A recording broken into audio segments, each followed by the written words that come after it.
So I'm telling you, all these types of formations you are seeing, these are self-decorating formations. Some for collecting money from sympathizers and what have you. But let come elections. You and me and Kenyans know very well, if Kenyan politics was being decided on issues, today Atwoli will be the president of the Republic of Kenya.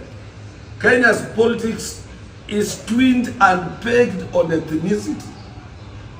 Once you organize tribes, we had Moi for 24 years.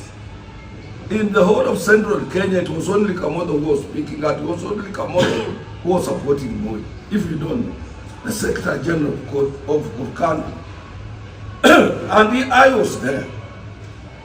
You were there, most of you were adults. Moi left another day.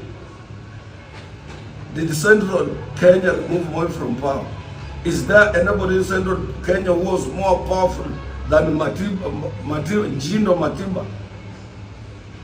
From Embassy Home, Charles Wanyoike Rubia.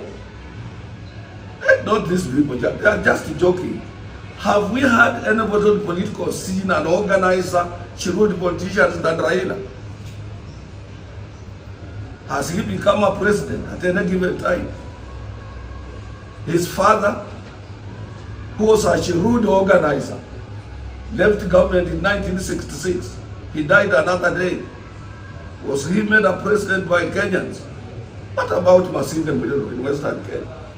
And when we paid a courtesy call to the president on 14th of February 2023 at the State House, we got told Ruto off.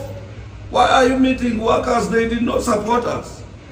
It is not our duty to support whoever we want to support. He said off. These people they didn't support us. They have not any slightest share in this government, workers. He also dismissed you people of the press. Today he's your darling. He dismissed the press. And during Labor Day last year, he refused. I invited him to come and have lunch with workers. Rigathi refused. He's not pro-workers. We know him and we will fight him. We will fight him. I will make sure we fight him.